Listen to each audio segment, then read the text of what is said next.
Oh, dear. Okay, you know what? Sorry about that, everyone. Let me go back and just do this quickly. Okay. I'm getting these live these live wavings from oh my gosh, from Kim, who's in the virtual studio right now.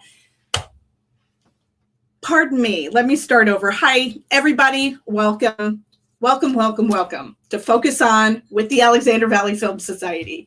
I am your host, coming at you live now with audio. My name is Kathryn Hecht, and I'm your host and executive director of the Alexander Valley Film Society.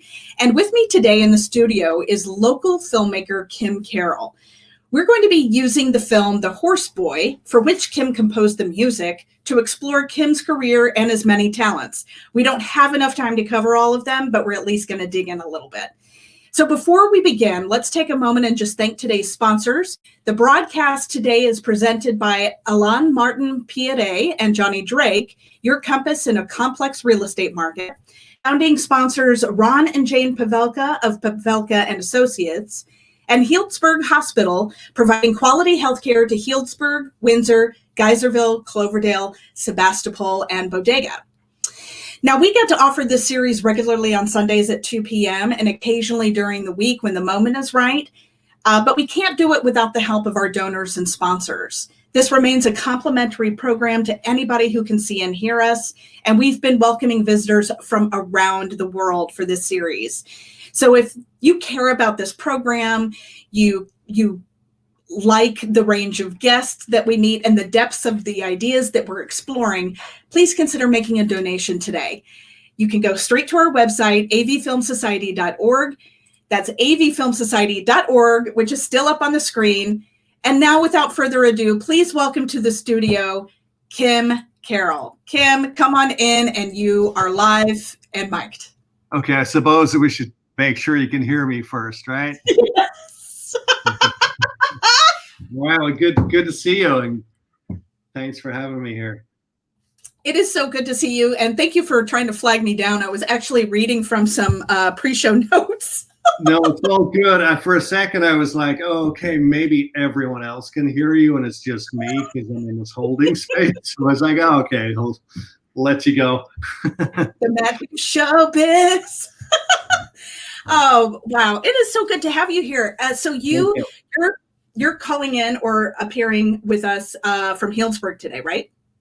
Yes, I'm in my studio, which this is actually, I'm in my studio in Healdsburg, in downtown Healdsburg. And I had a music studio in LA for, well, probably about 15 years, but I eventually merged when I moved up to Healdsburg. You know, I put more of an emphasis on photography and filming, but I ended up moving my studio in LA up to here. So this is essentially what was the guts of my studio in LA is now in Healdsburg. And then through this door is for the photo and film stuff I'm currently working on.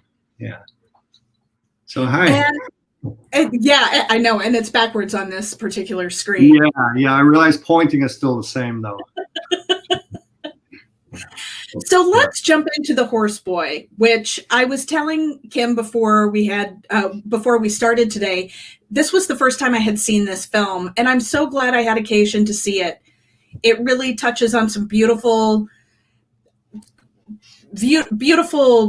super current themes of family, compassion, thinking outside the innovative thinking, going back to roots, trusting our ancestors and the land and Mother Earth and all those things.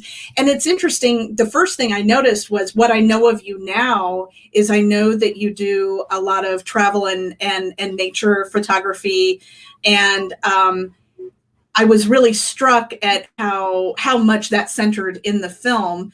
And so my first question to you, knowing that was a connection for you personally, what came first with this film, and does it always work like that? Do you watch the film and then compose, or do you know about the film and learn about the film and propose music to the director?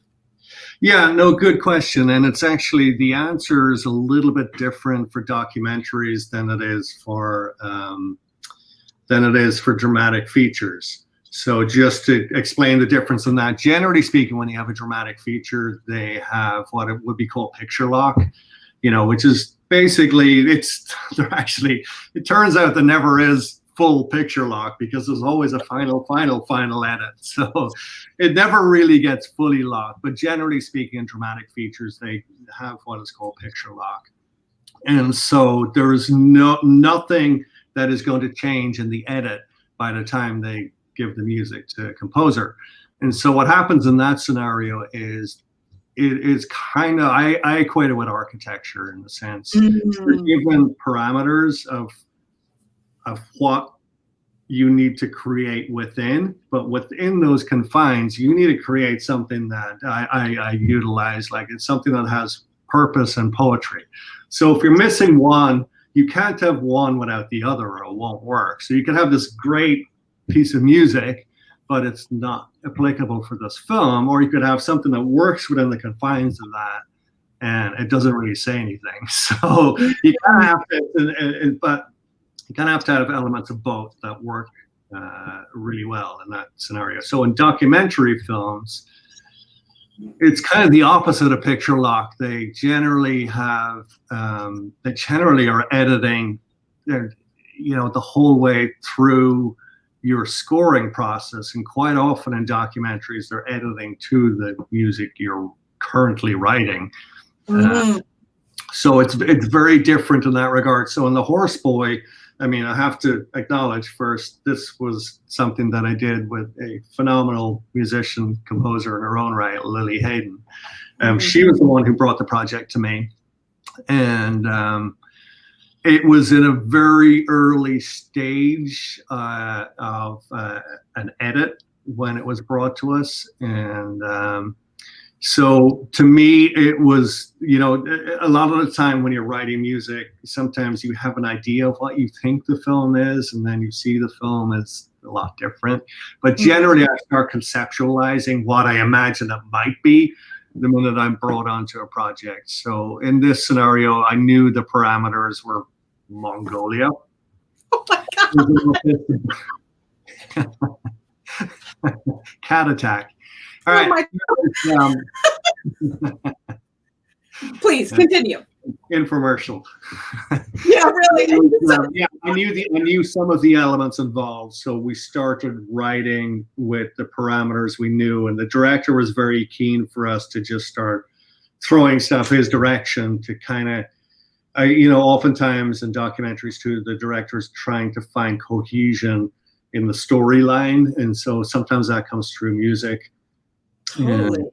And so it's kind of a very symbiotic relationship in documentaries versus dramatic features, whereas it's saying everything's locked down, and oftentimes they have what's called temp music put in place, and they're like, we want it to sound like that, or we want it to sound like this, and it's a very different process from a composing standpoint. Do you? I know you mentioned that it's been a little while since you've revisited the film, but thinking about it now, are you still proud? Which, by the way, it was gorgeous, and perhaps I should have led with that. I was quite moved by the mood that was put into the film, introduced to the film, and created for the film through the music. And something else I said to you is I know that we don't always hear those things because great music sometimes is going to just be kind of informing our experience in the background. But when you look back or when you listen back to the music, is there something or anything you would change about what you did?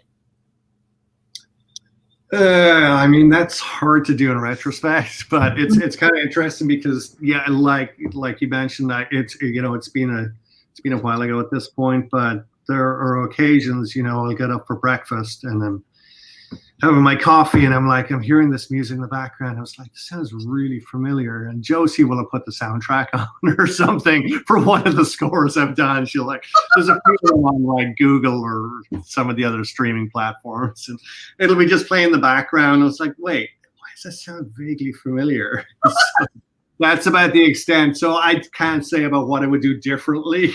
Maybe.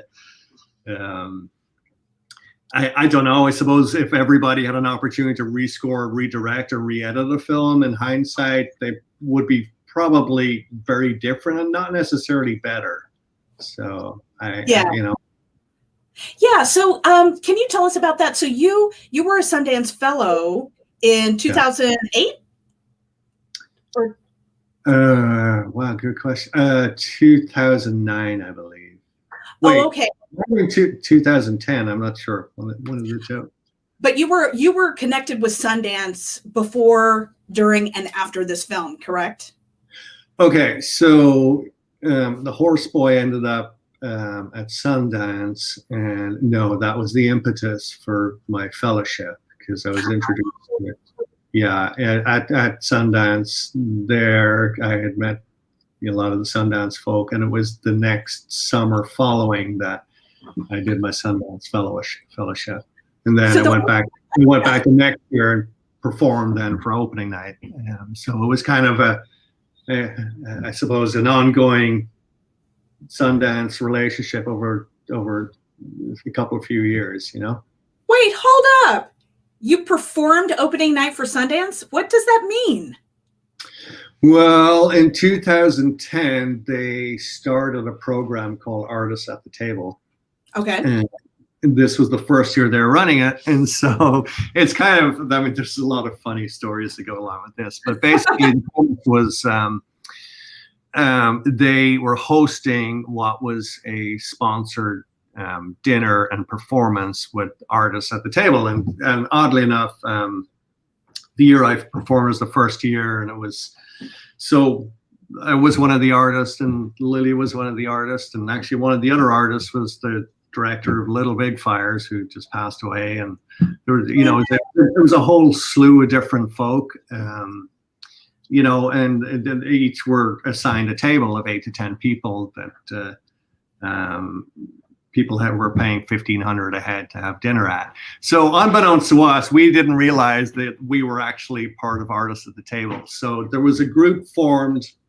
It was a group with myself and Lily and Eisler, composer, and Ginger Shankar, and I'm blanking on the drummer's name. The drummer from a band called Living Color at the time. And so we performed music from our film scores.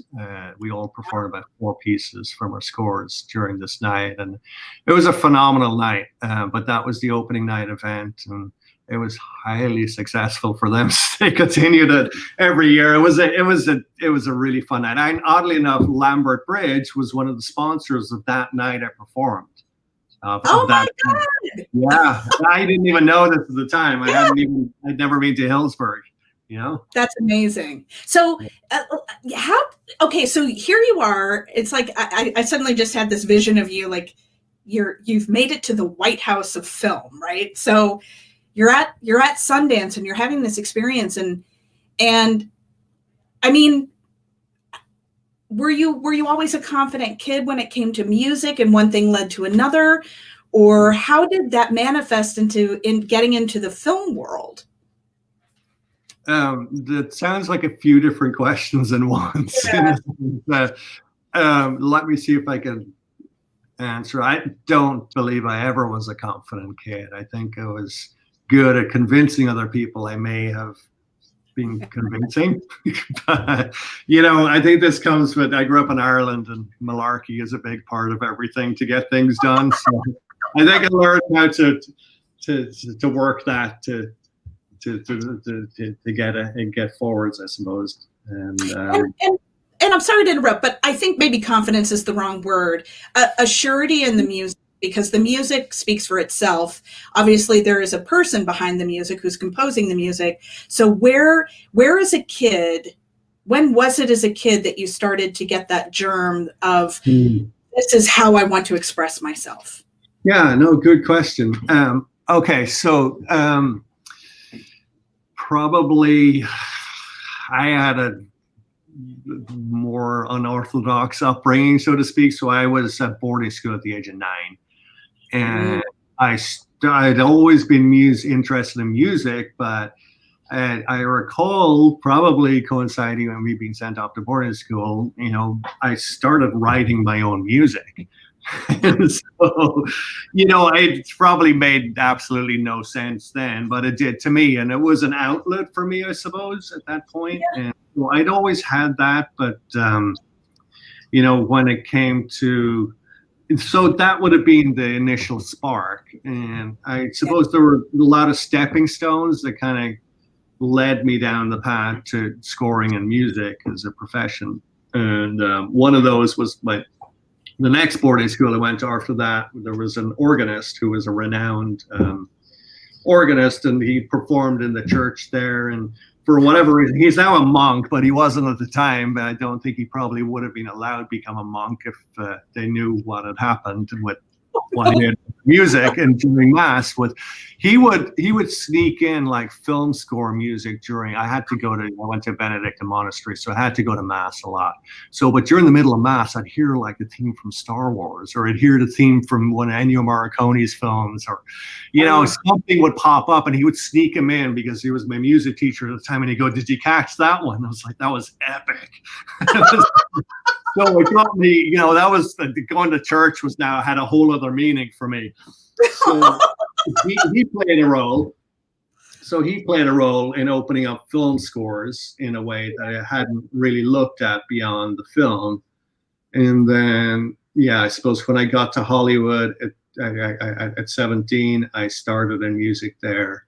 And initially as a guitarist, and then working as a studio guitarist, and then working as a studio guitarist with composers led me into composing more, back to composing. And so, so then when The Horseboy took place, you had a couple of other films that you wrote for, that you composed for. And then when did it start to, because it did start to transition for you. And we've talked a little bit about it, moved into more visual photography, and then and now directing. So how did that transition start to take place? Well, that happened with a physical transition from Los Angeles to Healdsburg, and it coincided a lot with that, and so I have to give my neighbors credit. In one of my first photography things when I sent out, she Liz Pembroke had said, "Hey, is there any way you'd be interested in taking some photos for this winery?" It happened to be Rochioli at the time. I was like, "Yeah, I'd love that." And so that kind of knocked on from one thing to another. It kind of led into the still photos into motion. And so I think I'd always had a fascination with the impact, visual media can have, impact change, especially, or whether it's on a personal or a larger scale level. So I was always intrigued by that. And I suppose it was inevitable going from stills into motion, that kind of seemed to be an easier transition from there somewhat, and so I love that. And, I guess now if I'm ever to score again, I probably have to shoot something. I don't know. Yeah, we'll see what happens. Kim, how do you think how are you ingesting things? Do you see them visually, or do you hear them? Is it oral or visual? Good question. It took me a long time to recognize that, like, I'm going to take a step backwards, but like when I'm scoring films, I was very influenced visually, I suppose, on how it interacts and impacts you on an emotional level. I recognize that listening to other music didn't inform me musically as much as visual emotion did, or something that elicited that. And so ultimately when you're scoring, you're conveying an emotion, whether it's happy, sad, suspenseful, whatever it is, you have to elicit that emotion. So, you need to be able to conjure that up in yourself. So I suppose same thing visually. I'm really impacted. Like I operate very much from the gut level. I figure if something is going to move me in that level, there's a possibility it might do the same for somebody else. So I'm not a heady person. The head comes after that. So they'll figure out how to do it once I get a reaction, you know? Yeah. I operate from that place, you know, or I try to operate from that place most of the time. And that way I know I'm kind of guided along some form of authenticity, you know? Yeah. Well, and what do you feel like are you able to, sorry, I'm stumbling over my words because I want to get to the point that you have worked with young people before. So there are now 2 people that have been associated with the Film Society in more like educational ways that have now connected with you to work with you in your photography. And one of our first fellow, Jenna Beavers, whom I think we both adore, had the most positive things to say about working with you as a boss and also a mentor. Can you talk a little bit about working with young people in general? Oh, they're a pain. No, I mean, I think in general, you know, there's an approach I think that people have, you know, especially, and I know from my experience, just in, you know, when I was younger and I was like influenced by the stepping stone people I'd mentioned, you know, it's interesting how something you think might create an impression on somebody is very different than the impression that it has on them. And so, totally. So I think basically the same principles always apply. I'm always trying to just, you know, I'm pretty much an open book. You can ask me something, they'll give you an answer whether you like it or not, you know, it's kind of, but I kind of feel like there's always an opportunity for somebody to discover their own way into things. Like you have people that ask you, how do you get into the industry? And it's kind of like saying, you know, actually, this could be an interesting analogy for us. Kind of like the road to Santiago. There are many paths in, but they all lead to the same destination. It's kind of like, you know, and now I'm, you know, using allegories from my school days. But either way, it's kind of like, you know, so I think just recognizing that, let's say the destination is the one thing in common people want, whatever that is, whether it's media or some other form, you know, there are many, many, many roads into kind of exploring what it is makes sense, you know, for that person to want to explore further.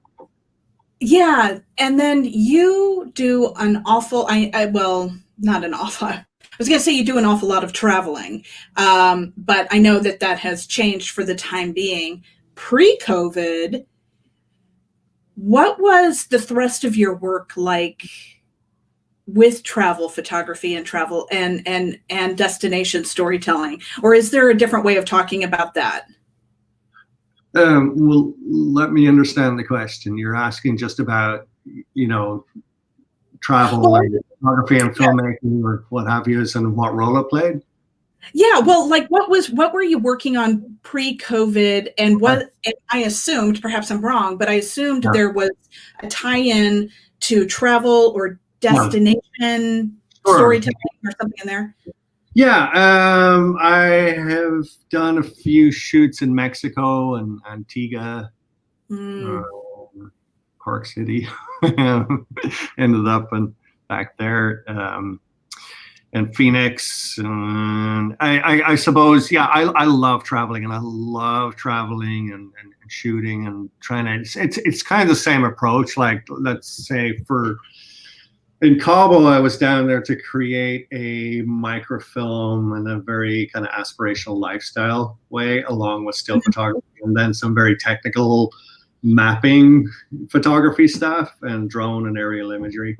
And so, I mean, just to speak to the lifestyle film aspect of it, I mean, I kind of take the same approach as I do with anything. I'm trying to get under and I suppose inside to kind of figure out, like, if I was looking, I always start with the end in mind. I'm like, if I want to see something, what do I want to, what kind of emotion do I want to end up creating in that person?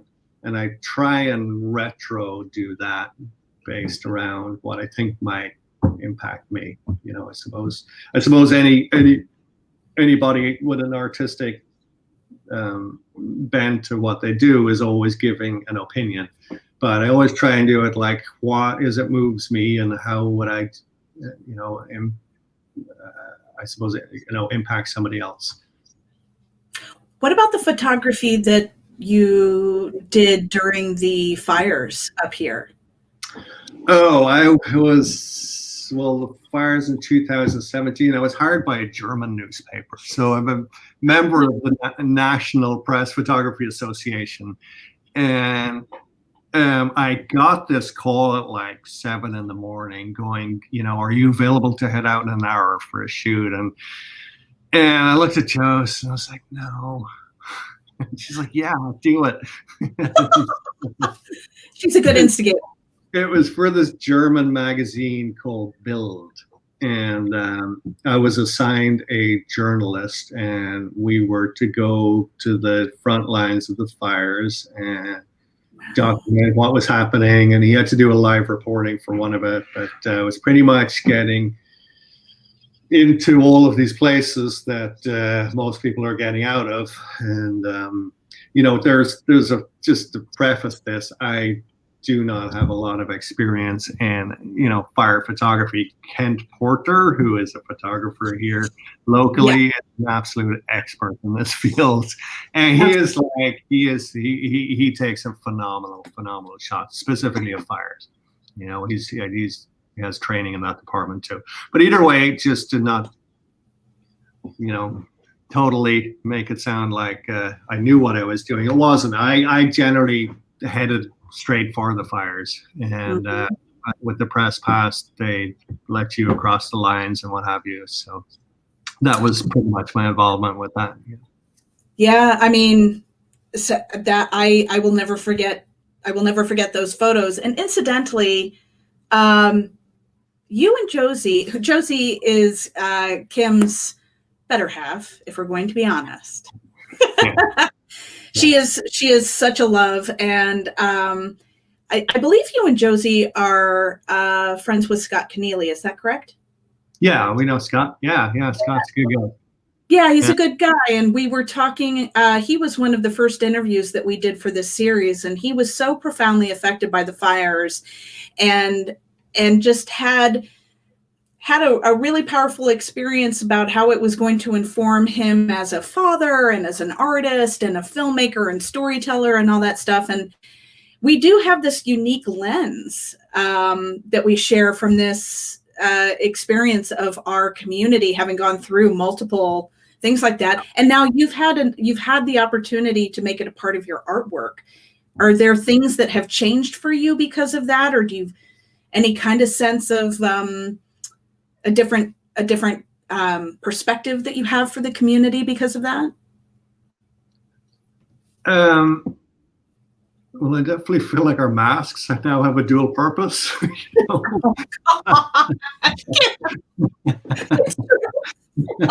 No, I mean, yeah, I think ultimately whenever you come in contact with natural disasters, it kind of is a wake-up call. So, you know, LA puts you through your fair share, and I'd been through a couple of earthquakes and a few fires before coming here, and so that kind of gave me a heads up as to how to, I suppose, prepare a little better for this. So to answer your question, what it's done for me is, you know, it's definitely made me consider how I would approach things moving forwards, given other natural circumstances or, you know, natural disasters impacting us. So, you know, of a solar kit with batteries that can power things a little differently, but you have the Armageddon trailer, which you know, could be self-sustained too. So I suppose, yeah, just in how it relates to the community, I think, you know, all these things kind of bring us closer together, and I think communication is key. So no matter what form it takes, whether it's just checking in your neighbors or, you know, and community at large, but that seems to be key. you know? And you, from what I know of you and Josie, I know you're right smack dab in the middle of that. So thank you for that piece.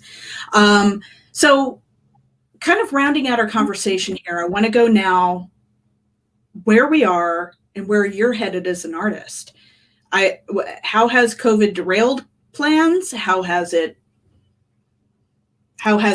prompted new plans? What do you see for the future? Yeah, no, good question.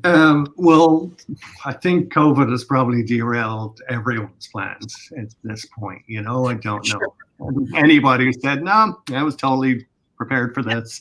But no, I don't think going back to January, anybody could have expected what we were headed into. I mean, well, let's say December instead. But so yeah, definitely put a grinding halt to all of my work stuff. I had a shoot in Cabo, a different one, and another one at Phoenix that got put on the wayside. Moving forwards, you know, I think it's just all this stuff. I think the positives of this are, like, from an artistic standpoint, I mean, it's funny, I've been interacting with a lot more of my industry friends in LA, and a lot of them work alone anyway. So this really, you know, doesn't impact just how they would approach existing projects any differently. Obviously, new stuff is different, you know, but, you know, just going back to scoring, you're on lockdown for 6 weeks scoring a film. You don't see your family or friends, anything. So it's not unfamiliar territory in that regard. But that said, now working as a photographer and director on projects, it definitely impacts things in a way that you have to reconsider how you would approach doing something differently than you would before all of this happened. I think what also it may have given me cause to consider is, yeah, I suppose there's time for more passion projects, and, you know, what would that involve? And, you know, so, you know, I'm kind of exploring multiple options. You know, I have some new cinema camera stuff ready to go, and I'm shooting on those. I'm excited about that. And I think what happens for me is when I don't have restrictions on, I suppose, not having technical hurdles, it kind of opens up all kinds of possibilities. And so I'm kind of curious, to be honest with you, what's next, personally and professionally, you know. So it's not, I don't have a specific, like, I'm doing this next. I mean, there's a couple of gigs coming up, but personally, I'm curious to kind of create something a little more, I don't want to say risky, because it's not risky is what I'm looking for, but I go into shoots 2 different ways. And generally, like, if I shoot in a high risk way, everything is wide open. Aperture is like, there's an opportunity, or I should say the opposite, a chance that you can miss certain shots because of it. But the flip side of it is, the reward is when you hit things, when you're really just not putting any safety net on it, you can get stuff that just, to me, transcends the art form. And that's kind of what I'm more intrigued at this point, you know, how to shoot in a way that, you know, you take the safety net off, you know. And so I think that's going to be my final question to you before our lightning round. If you could talk to your younger self, or if you were talking to a younger person starting to get involved in the film industry, the storytelling industry, visual or music, and you just talked about thinking outside the box and like really challenging the art form in itself, what would you say to a young person just starting out? I would say to explore what interests you most, as opposed to, it's an interesting evolution just going through, you know, I mean, I have 2 teen kids and a 2-year-old. And so it's interesting as a teenager, you really want to fit in. You want everything to kind of, you know, you kind of want to just make things work in the way you think they should work. And as an adult, you're like, you know, I have no interest in doing things that way anymore. So I suppose what I could say is, you know, and I suppose this goes back to any art form, is do what you enjoy most, and ignore what you think it is you should be doing. That can follow. You can learn the stuff you should be doing. You can't spend enough time on the things that I suppose intrigue you and give you happiness and what have you. And I think it's important too to find what makes you happy at a young age. I spent some time with Walter Murch, a film editor, and he had this theory that what makes you happy during this certain period of growth, and he said I think it was during the age of 9 to 11. Like there's a part of your brain that expands during that time, and he goes, if you're exposed to as many things as possible during this time frame, what makes you happy during this time will transcend your whole life. And I feel like music and photography and film has done that for me, and so I love it. It really is rewarding, and it never fully feels like work unless I'm like stuck editing for days and days. Yeah. Wow. And we're just we're so lucky that you're here and that we get to, and what's funny about this COVID time is we get to access people we wouldn't have access to otherwise. But I just can't thank you enough for coming on and sharing that. Oh, and by the way, we talked about, Kim does lots of different things, and this is his website here. Please go visit the website, and you can kind of see the crossover and some of the connection between music and photography and direction, and it's a really nice patchwork of your work and your talents. So thanks. Everybody should go check that out. So, Mr. Carroll, we're going to do a lightning round with you and give you back your Sunday. Okay, Kim Carroll, coffee or tea? Coffee. Oh, I thought for sure you were going to say tea. Started with tea, now it's coffee. Okay. Is Josie coffee or tea? Coffee. Okay. Josie, if you want to write in later and tell us if that's right. Woods or beach? Oh, woods. Okay. Pizza or pasta? Ooh, that's like right down the middle, to be honest with you. Can you have both? You can, and maybe you can even put pasta on top of the pizza. Yeah. That's great. Oh, Kim, thank you. This has been such a treat to do. Thank you so much for having me. I really appreciate it. Yeah. Love it. All right. Well, happy rest of the Sunday. Tell Josie and City Family that hi. Well. And we'll see you around the block, I guess. Sounds good. Thank you. All right. And for the rest of you, thank you so much for tuning in today. This is a real joy for us to do, even when we have technical problems and cats. So please join us next Sunday. In the meantime, stay safe, stay sane, and stay connected. We'll see you next week. Bye-bye.